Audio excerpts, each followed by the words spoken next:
degenerate in both good and awful ways. Like, I like to describe Captain Falcon as a bad character with broken moves. Yeah, okay, you couldn't have said it better yourself. Yeah, honestly, because like the way I always describe Falcon, coming from like an older style of older Smash games like Melee, even Smash 4, like Falcon was one of my favorite in that game. Yeah, he was actually my secondary in Smash 4 and Ultimate before I started my YouTube channel. Right, so. Yeah. So it kind of just brings back like what he could have been. In this game, he's just like, feels like full juiced up, like the fastest version of himself, but also like kind of neutered in different ways. Yeah. So like switching from like Smash 4 Falcon to Ultimate Falcon, I mean, like Falcon, the thing about Falcon in every Smash game is he's just a very different character. No matter it just changes a lot with the engine. Yeah, which you wouldn't think from how like little he's changed outside of one or two things. But going right into it here. Here we are, guys. Top 32. Oh, going straight for the FB right off the top. Yeah, Andrik already soaring to the skies, trying to snipe out the Cypher recovery. Yeah, no, as someone who has played this matchup a fair amount, I actually really like Falcon into Snake.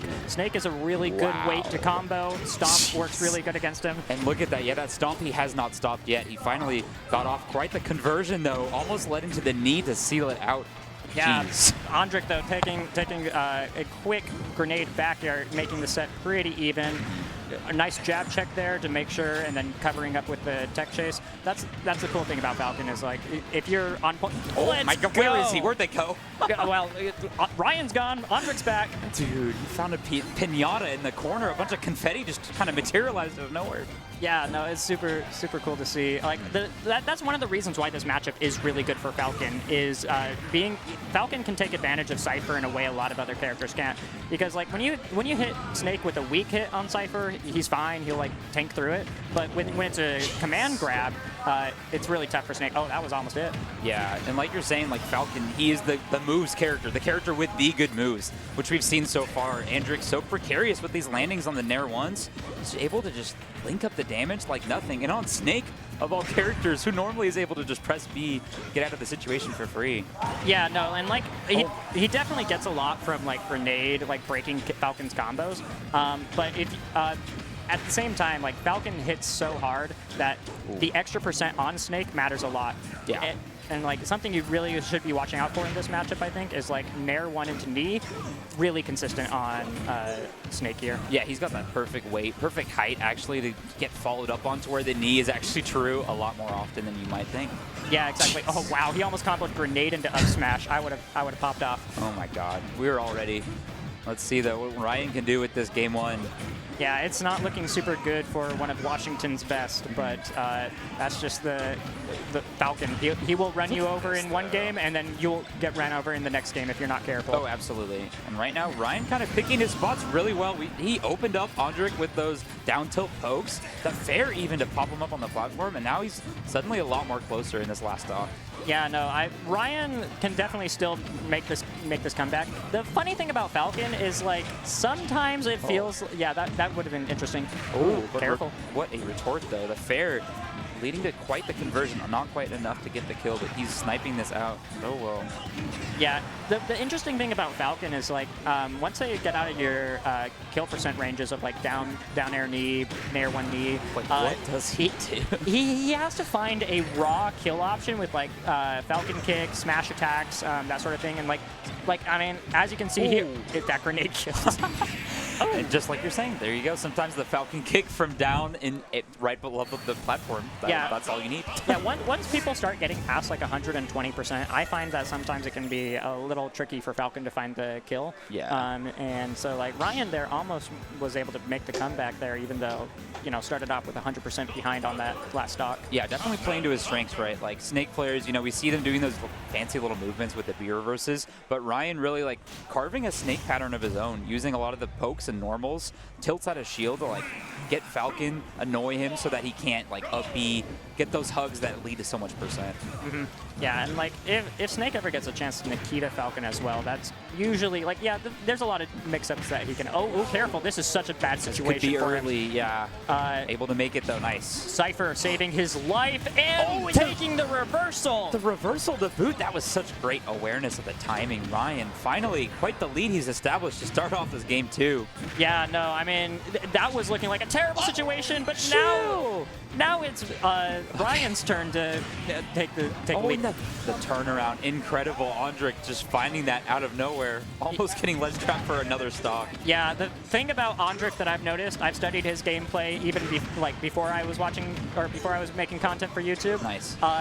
He loves stomp. He will down air you every chance he gets.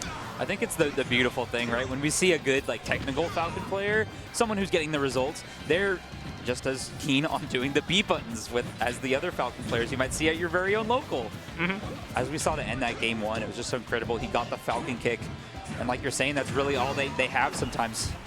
Yeah, Nair not able to have the second hitbox when he landed on the ground. If you're not careful when you space that move, you just Nair right in front of them and nothing hits them. So that's why he was able to get the up tilt there. Yeah, and Raiyhn got to be a little bit more privy to Andrik wanting to land these for sure. Like the up tilt coming out a bit sooner, ready to hit the landing Falcon. All right, good patience from Andrik, not falling for the up tilt. And now we're just kind of returning to a pretty slow state of game. I think this is what Raiyhn wants. You want to slow the Falcon down. You don't want to give him a chance to run away with it. Exactly, and you really want to discourage him from approaching these crazy damage sparks with the grenades. It's just going to keep adding up if he doesn't pick the correct spot. Right there being one of them, though. Wow. What a raw knee. Raw as heck right there. There we go, sending us into a last stock. But Raptor boost, here we go. Ooh, creative pickup with the F-tilt. If the grenade popped a little earlier, that was Andrik's combo. That was going to be like a painter's display, like a true artist at work.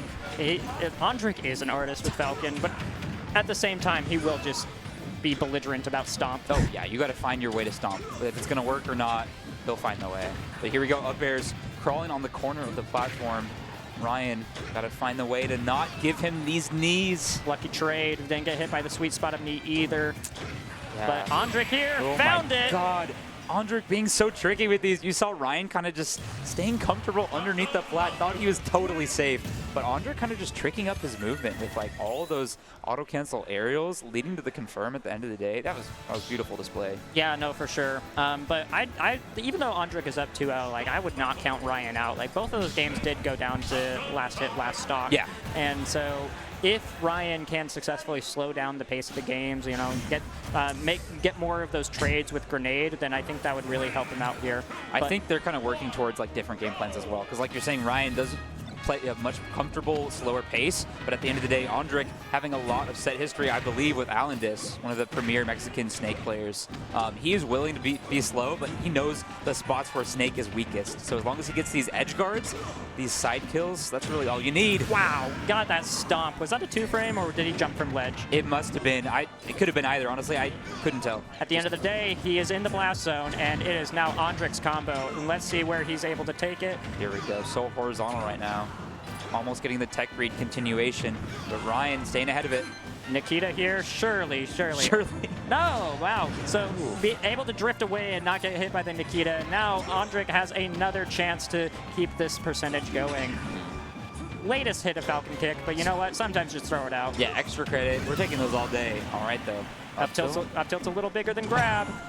Okay, yeah, just go for it. Come to me, my darling. Oh, okay. All right, we're not seeing the 64 combo again, no, but ooh, what a great mix-up there. You got to be so careful when fighting Falcon. They will use every movement and drift option they have with up B because they need to. Oh, absolutely right. Just the ability to reach and get it to actually connect always amazes me. Okay, good damage from Raiyhn here, and is this it? Ooh, okay, getting a weak hit. Again, maybe a little feisty, just trying to wrap it up 3-0. All right, Falcon kick out of the corner, my favorite. So many people have told me I should stop doing that, and I say, I don't care, I'm Falcon kicking out of the corner. Oh boy, we're about to call that the Tuesday pretty soon. Nah, this is the Andrik. Oh, true. But here we go. Okay, this could be it, folks. One more up air. Yeah, one more knee even. But the up tilt's going to bring it down to last stock. This is Raiyhn's last chance to stay in winner's side. Can he do it, or will Andrik be... Oh, almost the raw call out on the switch up of the DI. That would have been quite the set ender right there. Andrik is the only Falcon I see just go for raw down throw knee. It's not a true combo, but he'll go for it. And speaking of knees, Andrik wins 3-0. Just the rawest of knees. How exciting. What a great end to that set. So close all the way through. Raiyhn really was ready to have it all pull through, but that was definitely My stopwatch going off. Sorry, y'all. But yeah, great stuff.